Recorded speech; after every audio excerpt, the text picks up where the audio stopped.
Hi, I'm Grady Collane in the CapeCod.com News Center, and welcome to Sunday Journal. I'm joined today by a special guest. Can you introduce yourselves for our listeners? Certainly. Hi, Grady. I'm Wendy Northcross. I am currently at the JFK Museum. All right, awesome. It's been a while since we had you in the studio. You made me aware. I feel bad for that. We've been doing mostly remote when it came to stuff with JFK, but now we got you back in. We're going to go over pretty much everything. So thank you so much for finding the time. Thanks.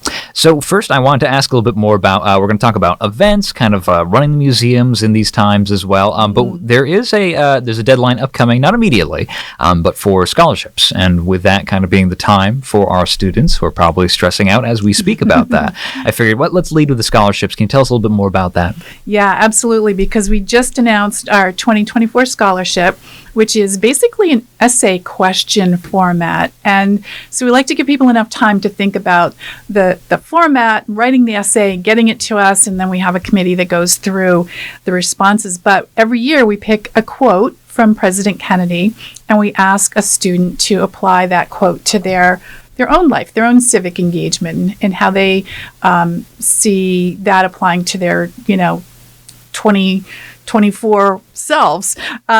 So this year, we've made a couple of changes, actually. This year, we are allowing scholarship entries to come from any high school student as long as they live in Barnstable, the county of Barnstable, Cape Cod, Martha's Vineyard, or Nantucket. They have to be in an accredited school. They can go off to college, or if they're going into the trade, say, and they want to get a certificate, or they want a toolship. A lot of times the tech school kids are going right to work, and that's expensive, especially if you have to buy all your equipment and your gear. So this year, we will help offset the expenses of going on in your education or to work in the trades, and that is paid directly to the student. So it's quite attractive, because sometimes scholarships have a lot of strings attached, but as long as we know that you have a plan for your career or you have that acceptance letter for college, we'll pay you directly, $2,500. All right, that's awesome. And the quote's just up online. Is there a special website for this? Yes, well, you can get information from our website, jfk-museum.org. The quote that we have this year, it was picked by our committee, but the quote is, "The supreme reality of our time is the vulnerability of our planet." So we thought that was quite timely. And, we always find that President Kennedy was pretty much ahead of his time in a lot of ways. So that's the quote. And we're hoping that people listen and hear this. And if they don't have a high school student in their family, please share that information. Again, any high school aged person living in Martha's Vineyard, Nantucket, or Cape Cod. Very interesting as well, targeting the tech-focused people out there as well. It's very interesting. Yeah. And as you already mentioned, quite apt. Unfortunately, we're coming off of quite a few strong storms, which has been attributed to climate change as well as other issues with our local marine habitat, specifically to those poor right whales.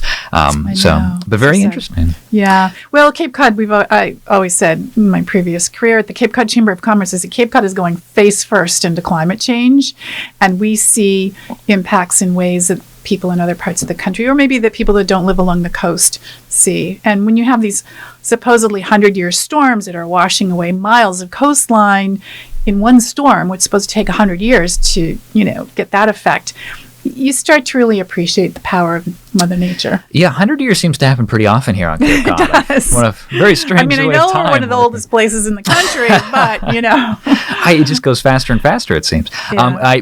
Trust me, we're definitely going to talk more about that stuff later as well. I can't help it. You are the former chamber person, so I did want to talk about some regional stuff as well. But let's keep it focused on JFK for right now. I wanted to ask more about special events. Busy summer season is looming. For you guys, I'm sure it's just full pre-plan mode right now. So what's going on? Yeah, we have a full calendar planned. And for February, we're kind of doing an interesting thing. We are having our first February film festival. So we have a lot of movies that we have commissioned over time. And they're, about documentaries are about 53 minutes long. You don't stand in a museum and watch a documentary, right? But we now have this fabulous new Scudder room, which is a theater-style room. We can also set it up for meetings. We can have events in there. But we are going to show every Friday and Saturday in February some of our movies. We're going to start with At the Center of the World, Hyannisport in the Time of President Kennedy. So it's really some really cool vintage footage, and then right through till the end of the month, we're going to have two special filmmakers come in for Black History Month. One is from the Cape Verdean Museum in Falmouth, and they have just finished a brand new documentary about the military service of Cape Cod, Cape Verdeans, and that's very cool. We're real excited to see that. And another one is called Journey in the Light, and it's by Janet, who's a local filmmaker who has done a phenomenal job capturing the oral histories from a very diverse audience about diversity and fairness and some of the myths around that Eurocentric development of our country from the Mayflower. And it was, the story of the Pilgrims is well told, but what about the Wampanoag? What about the people from other countries that came right after? So we're gonna do that on the last Saturday in February. So lots going on there in February. Not to stir anything, but do you think does having the JFK Museum name kind of like possibly give a disservice sometimes because you're taking snapshots from all parts of history? It's not just solely Kennedy focused, though that of course is the primary focus. Yeah. But it sounds like you got a lot going on from other people's voices. Well, we do. I think it becomes a forum. We like to have a forum where people can tell differing stories. We have authors that come in the summertime and talk about their books, and they're not all books about the Kennedys. We've had an author who came in before his book was published. He's coming back in June. His name is Max Stearns. He has family locally on the Cape, but he's a professor, and he has basically written a book on, he has figured out a way that we might be able to fix our democracy, the least disruptive way to fix American democracy. And it's a really cool book. It's a really great concept. And we said, okay, when it's published, come on back and have a book signing. So he's coming back in June. So it's just having that place that people are attracted to, and then kind of throwing out there, I wouldn't say provocative, but thought-provoking topics that people care about. Mm-hmm. Very interesting. As an aspiring writer, it's great to have the idea of that's a very good motivation right there. Like finish the book and then you can come back talk about it, get it published. Yeah, we have Kate Story who spent her whole time during the pandemic. She was writing this book about the Kennedy compound. It's called White House by the Sea. She did all of her research virtually. She did a little bit at the JFK Presidential Library in Boston, but she said fortunately, there's so much that's in the digital realm that she was able to find things, and she was able to do interviews virtually, but her book is out, and that's a good read, and it's a good story, too. And it's all about us. Technically, it's all about Cape Cod. Yeah, it's very interesting. I mean, nowadays, it's hard to find professors that aren't willing to kind of go and acknowledge, yes, the internet has become a much more worthwhile place when it comes to doing research projects of that nature. Yeah. Here we keep talking, it's all coming back to education over and over, but that's very interesting how it goes. A lot of proponents of learning going on at the JFK Museum. Absolutely. So, yeah, that's awesome. So is there any other events that you wanted to highlight? You got lots of literature programs going on, but what about just the general stuff people can go and enjoy? Just the fun stuff. Well, it's all about getting people in the door sometimes and seeing our exhibits. And we know we have great audiences in the summertime, and it's a little bit harder to get the local people to come to the museum. That's why we do some of these programs. But really, we've had some tremendous response from Cape Codders over the last 2 winters. We've done a fun thing called Coffee at the Kennedy Museum. To come on in, get a free cup of coffee, hear an interesting speaker. Sometimes it's serious, sometimes it's fun, but it's just a way to gather and share some interesting conversation with some people maybe you don't know.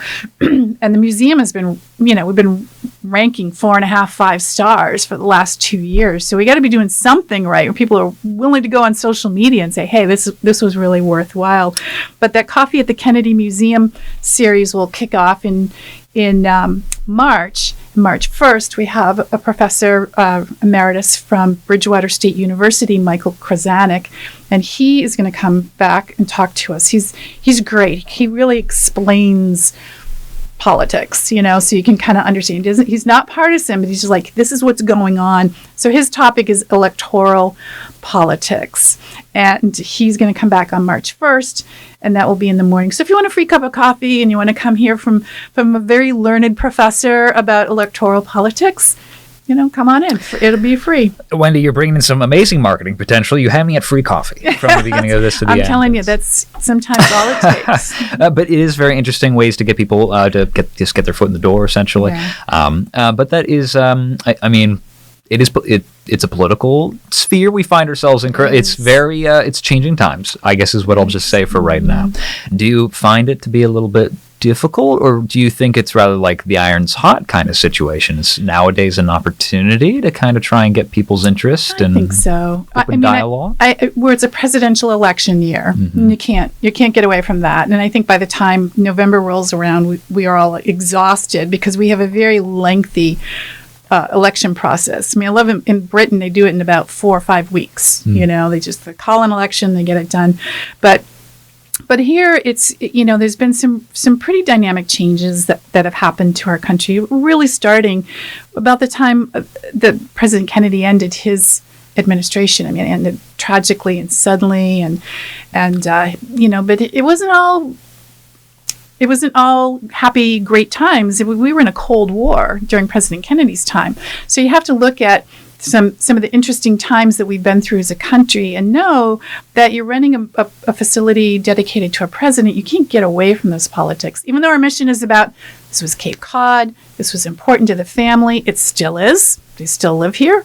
And why? Why is that so? I mean, it's a kind of a power of place story that we tell, but the politics are always there. And I think for the Kennedy family, particularly JFK's generation, that public service was embedded in them. They were taught by their parents, this is what you have to do to give back. This country has given you so much. You have to give back. Politics isn't the way everyone wants to give back anymore, though. So we talk about that sometimes. And if you look at the younger generations of Kennedys, that, you know, Senator Ted Kennedy's kids, Ethel and Bobby's kids, Eunice Shriver and Sarge Shriver's kids, I mean, all of those generations, Caroline Kennedy and her late brother John, they started nonprofits. They didn't necessarily go into elected politics, but they found a way to continue public service, but without going through that political process. And I think that's part of that's because it's really changed. It's become kind of hard. You have to have a really strong constitution as a person to take what you have to go through sometimes for elected office. But it's critically important to our way of life and to our democracy that people understand how our democracy works and the kind of people that need to step up and participate in that. Mm-hmm. Now, if you don't mind, I wanted to shift gears to be a little bit more economically focused. So you were stepping in, you already mentioned the importance of digital. We talked a little bit off mic as well. We couldn't help ourselves. But especially have all this great camera work. I know we've done some upgrades as well. That's true. We do have the video component for those who want to head to CapeCod.com. You can watch us, see our faces as well. Minor plug there. Don't mind me. But as well, we have the you mentioned about getting people in the doors. You stepped in. It was also I can't actually fully remember. Was it before COVID or right during COVID? No. So, I actually delayed my retirement from the Cape Cod Chamber because COVID had hit. Mm-hmm. And I said to the board, listen, the last thing you all have to worry about is my retirement and the replacements. It's not like the cruise ship is waiting at the dock and I got to get on it. I'll get us through COVID and then we can figure out what happens next, because everyone had to figure out the impacts to their businesses, right? And I was totally engrossed in how we were going to help Cape Cod businesses and Cape Cod residents get through COVID. So once I did finally retire, which was in 2021, took a couple of weeks off. But in the meantime, the JFK Hyannis Museum, of which I am a co-founder. Mm-hmm. So back 32 years ago, I was one of the two people that's let's do a museum. that group came to me and said, well, since you're going to be retired, who do you know that might be able to help us get the museum reopened and out of COVID-ness? I was like, oh, well, if you can wait a little bit, I'll try to help. So here I am, in July of 2021, walked back into the museum as a staff person and not on the board of directors. And it's been pretty illuminating. It's been, I guess I don't think I could have gone cold turkey to retire. So going into the museum sort of been like a step down plan.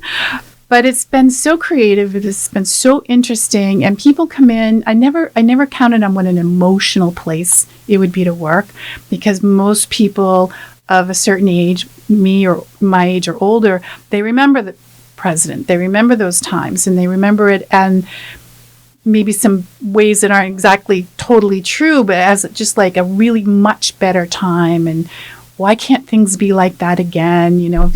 Kind of glossing over the fact that, well, we had Cold War and we were headed into Vietnam, and we had civil rights issues that were terribly divisive. So, but people, I think what they react to is the man and his style and his family and his message. He was very good at delivering messages and thinking things through. He was an amazing writer and thinker, and he was a huge student of how other governments work around the globe. So people come in and they want to learn about that. So that's what I'm doing now, and I have to say, the museum is back. Most museums took a huge hit during COVID.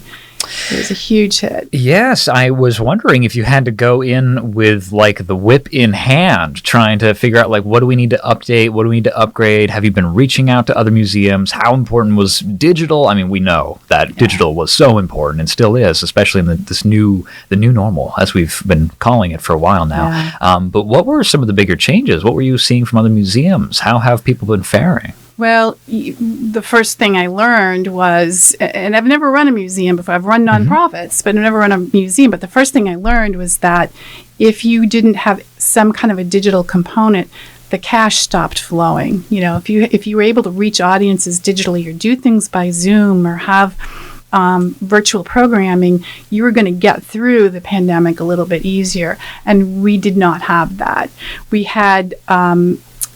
and we still do. We have a beautiful building. We have amazing exhibits that you physically have to be there to totally appreciate. So I've been working hard with the board of directors to seek funding. We've been working with historians on digital content. What are some cool stories that we can tell that would be through the website or maybe behind a paywall? But it's just, that was probably the biggest single aha moment. Is like, yeah, we missed that digital boat. Well, it's true, but there's always time. Especially with Love Live Local, one of their main things is like, all right, we're going to set aside money to try and help everybody upgrade. Especially they're starting small, so I don't want to put words in their mouth, but they have been like really stressing the importance of the digital storefront, and I don't see why it would be any different for museums and nonprofits. But exactly. you mentioned you've commissioned some documentaries over time as well, so that's something you could pivot pretty quickly. I'd imagine. We've got some great content and some very amazing vintage footage of what Cape Cod looked like in the 1960s. It's just how we've made it available or not available to people. It's got to be far more accessible. Sure. And so we're working on, actually, it was my meeting earlier today with a group that we're starting to test some themes. And we're starting to actually grab some video of what we call vanishing assets. Vanishing assets. Yeah. Can I pry secrets from you, Wendy? Can you give me? What was the pay-per-view or something? Well, what's the? So vanishing assets really, in order to tell compelling stories that align with our mission, which is about Cape Cod and the Kennedys, Cold War issues. I mean, we were a part of the early warning system, the DEW line. I remember as a kid hearing about the DEW line, DEW. So it was early warning systems set up from communications that were planted up and down the coastline. And we had one in North Truro Air Force Base, which they are plowing down now. So we've had videographer out there trying to capture video of some of those buildings before they're gone. There's a bunker that was built for the president on Nantucket.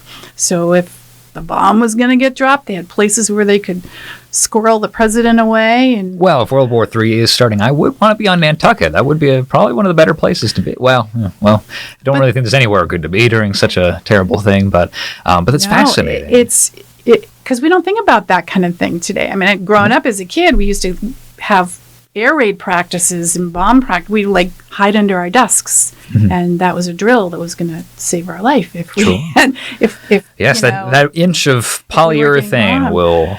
It was, kind of an interesting way to grow up, and people remember that, but you don't necessarily think of Cape Cod and the early warning system and nuclear attack bunkers and the hotline that went from President Kennedy's summer home that they rented for him on Squaw Island when he was president, because it was easier to protect than his house in Hyannisport.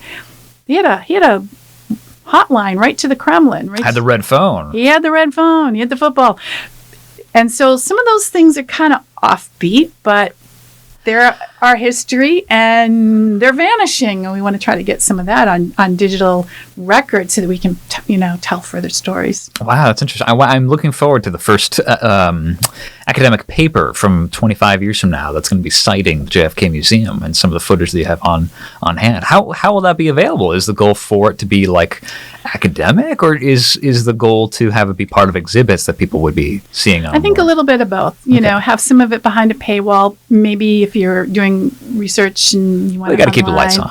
And but it's also great information to have in a digital format in the museum. So right now we're pretty static. We have a lot of video. President Kennedy was he was the most photographed person that became president up until that time. And TV was just emerging. So there's great video content, but we just deliver that right now in the building. We have to find ways to deliver it beyond our bricks and mortar. It's understandable. I mean, here we are on the radio. For those listening there, it is that it's a studied case in journalism school, the differences between radio media and visual media, and what a big difference for JFK made in the race. Obviously, radio is the superior way to consume media, and you should continue to listen all the time. But it is very interesting to see the JFK Museum being much more conversation surrounding media and also the history that is that whole segment, not just JFK, but the Cold War too. Would you want to see you have an exhibit and it has some physical component, maybe just behind it on the back walls, a TV, and it is able to play like a micro documentary? Would that be something ideal? I mean, there's things like we have a wall right now, and we call it a space hog. It's the family tree wall. I mean, we're a big family. That's the space hog. There's a space hog. But is there a better way of sharing this information than having a list of names on the wall? Wouldn't it be great to have a touch screen and you could touch someone's name and then see a picture of them and get a little bit of a bio of who they are, who do they marry and who their kids were. So some of that, and or find a different way to share artifacts, maybe through flip books or other smaller digital interactive things. It's a great museum, but we don't cater to kids really well either. So, and kids want to touch the thing, and they want the, I don't say playtime, but they want to literally touch and learn and hold and well, yeah, they learn with their hands. We've had some child care people on before, and they mentioned how important tactile sensation is. It's not a rude gesture of any kind. It's definitely, we've been told that's one of the best ways they learn. I'm probably not going to let them touch the rocker though, and I can understand. No, well, the rocker is not ours, but it's on loan. It's a loaner too. So it's a loaner. No, so the Waldorf Astoria. Fabulous hotel in New York City is undergoing restoration and renovation. They're condominiumizing a big part of it. They had a presidential suite, and Kennedy, once he stayed in he and Jackie and his whole family loved to stay at the Waldorf anyway. But when you become president, you get to stay in the presidential suite. And the custom then with the hotel was, once you stay in the suite, then you have to give a gift to the presidential suite for future guests to appreciate. And because JFK had such a bad back and he had such a need for his rocking chair, which gave him relief, he had them everywhere. He had like 14 rocking chairs. He had one on Camp David, on Air Force One, certainly in the White House, in the Oval Office. at home here, and he would give them for gifts. Actually, he repopularized rocking chairs. He killed the hat business, but he made the rocking chair business thrive. But he gave one to the Waldorf, and we're like, of course he did, because it was going to be, he was going to enjoy it when he stayed there again. He was pre-planning, is what was going on. He was a very smart man. So the Waldorf is massive construction site, asked us if we would be the steward of it for a year, and we said, sure, absolutely. Well, that's just extended another year. So we have it till the end of this year. And you've got to come in and see it, because it's real, it's authentic, it's been authenticated. And there's a great story about a Cape Codder behind it. You have to come in and learn the Cape Codder's connection to this chair. All right, I'll hold off on asking too many more questions. So leave the mystery for going in person. Yeah. So on a scale of 1 to 10, how much in trouble would one be if they were to sit in the chair? Is that a... Well, we don't have a beeper or a buzzer on it. This is not encouragement. And I just wanted to... You can tell by looking at it, it's been well loved. I think it would be, we just don't want you to harm it terribly. That's true. Understandable. Yeah. So you mentioned that you don't think you'd be able to go cold turkey straight to retirement. Yeah. Do you think you'll... I don't know. From what I know about you, do you think you're ever really going to be out of the game, or do you think you're just going to have to... Because I had some regional questions. Well, I have probably regional opinions, but I just think as any good citizen, you have to continue to pay attention to the issues that matter, and you have to try to do what you can do. President Kennedy had a quote that I've used my whole life, even before I was involved with the museum, and it's, everyone can make a difference and everyone should try. And I think that's the case. And maybe I'm not doing it at the same level as when I was, CEO at the Cape Cod Chamber, but I care about this place. I care about my town. I've stepped up to work on the local comprehensive plan and yes. So another thing we've been chatting about, Mike, is I personally just did not realize how involved you have been in still your town politics as well, especially with the wastewater issue. So I was kind of hoping, do you mind giving us the quick involvement we've been seeing with the bridges? Were a topic that you were heavily involved in, and we're still dealing with. Excuse me. And then also wastewater, with especially the Title V septic regulation changes. So do you mind kind of how involved are you still with the Barnstable stuff? Well, probably a good cheerleader from a side. I have been trying to work with the Cape Cod Chamber on them advancing with other people, including Barnstable County and other nonprofit groups on the Cape, who clearly see the need for better bridges. And the bridge issue has been a stymie to the Cape's economy for a while. It has been a nuisance, but now it's going to become a tragic issue if we don't get new bridges sooner rather than later. The roadways on either side of those bridges can accommodate what we need, but when you get to those bridges, it's a choke point. They're small, they're narrow, they were built to handle 1 million cars a year. They're now handling 38 million cars a year, and they're degraded. And if we don't come up with new bridges soon, we're going to have to go through a major rehab and repair project, which would be fabulously expensive, not extend the bridge's lifespan really all that long, maybe another 25 years, but we'll still have these insufficient bridges. The crust is too high, that's a safety issue. The roads, the lanes are too narrow, that's a safety issue. That cement curb on the side that feels like it's 10 feet tall, that's a safety issue, and they're crumbling. So everything that we have on Cape Cod, everything comes over those two bridges. There's very little that we produce that comes right from here. There's some shellfish and fishing, certainly, but if you really stop and think, every single person that's living and working on Cape Cod is impacted by those bridges on a daily basis. We have to have appropriate infrastructure. So the Cape Cod Chamber, when I was there, made a full court press for saying, what are we doing here? What's the plan? And we got to yes. We finally got to yes with our state and our federal decision makers, and we're to the point now. And they started planning and started the permitting process, actually, and all the environmental review. And we just need the money, right? Which we always know. It's just about the money. The major obstacle we always seem to be stopped by, unfortunately. We did recently see some money get approved. If we were still up another about $300 million now, adding into the bank. It is, of course, an over $4 billion project for both bridges, however. Right. So even though it seems like that's a lot, it's not quite enough. But it is. So I've been presenting this question to everybody so far that we've had involved in this. So Mark Forrest, Paul Niedzwiecki, especially currently my understanding from the Cape Cod Chamber of Commerce and Paul was that Healy proposed that we focus on the Sagamore Bridge right now. She says both are a priority. That was her but proposal. Paul and the chamber seems to not be excited by that prospect. So what is your personal... I think I totally agree, because the work that Mass DOT did, and they did very fine analysis. We challenged the state to say, what if we fixed all the roads to and from the bridges? Would that change some of the dynamics of choke points? And they came back with a pretty extensive research and said, we can fix a little bit of it, but the choke points are the bridges. And it's not just one bridge, you need both bridges. It's a whole system. The poor town of Bourne is cut in half. They've got 122 school bus trips a day that go over those bridges to get the kids to where they need to be. And that is one town with massive infrastructure, and it needs both bridges.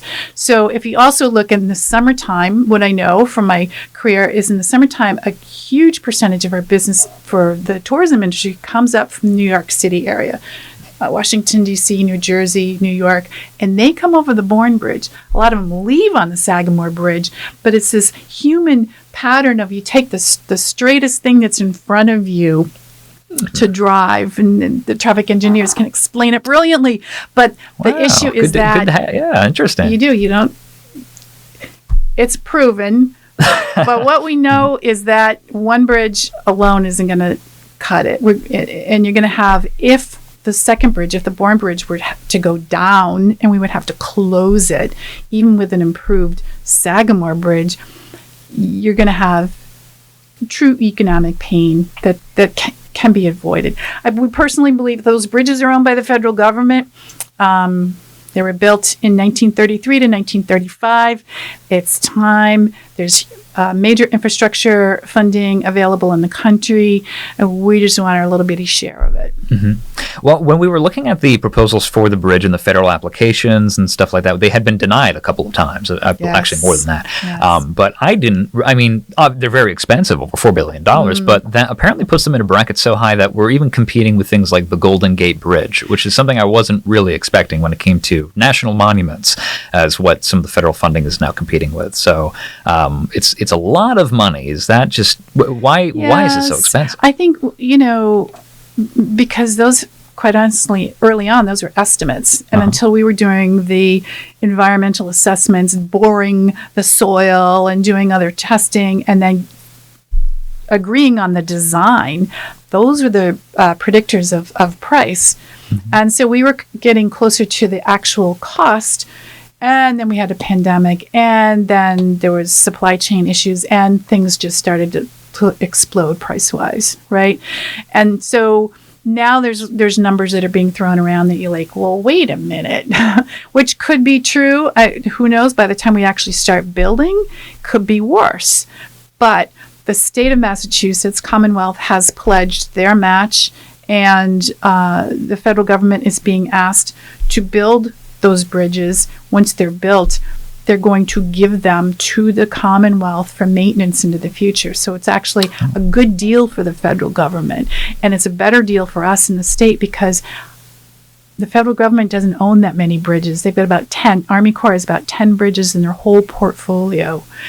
We've got 2 of them. They're not bridge people, they're waterways people. So have properly maintained bridges, brand new ones, the state can then oversee, because Mass DOT does a really good job with that. That seems to be the win-win. We'll see. I think we will get there. There's a lot of talk behind the scenes about other ways to fund. I just think there's no question that we need new bridges, and it needs to happen. So sooner rather than later. I was hearing this week maybe construction could start as early as 2026 on the Sagamore Bridge. Well, I mean, any time before 2030 at this point would seem like a win. A win. But who are we to say, really? And just an observer as a journalist. But that is very interesting and notable that you're so plugged in still. So look forward to talking a bit more about that in the future. But unfortunately, for now, we are about coming up on time. Okay. But we'll have you back in, I promise. I will come back. Especially with all these other topics, with your unique perspective as the former chamber. Well, we didn't even get to wastewater yet. So. Oh, goodness. Well, we'll save that for next time. Okay. We'll have a teaser going on. Because that's such a great topic. We're just so fascinated, and we know how much our listeners love to talk about wastewater and hear about sewer systems and all those. It's more like, why are they digging up my street? The gross things. Oh, I know. I'm sure the traffic has been quite notable over the past 3 years, especially, and we're going to be seeing that more soon too. Well, it's a long haul. I mean, the wastewater issue is critically important to our economy, and it's not a fast fix either. Indeed. All right. Well, thank you so much for joining me for this conversation. Is there any last comments or people who want to learn more for what you guys got going on? Yeah. I mean, the calendar of events changes almost daily on our website. So it's jfk-museum.org. You can follow us on Instagram or Facebook and check us out. We're doing a lot of free events this winter and spring and into summer. So just come on by. All right. Awesome. Wendy, thank you so much for joining me for this conversation. Thank you. I'm Grady Collane, and this has been Sunday Journal.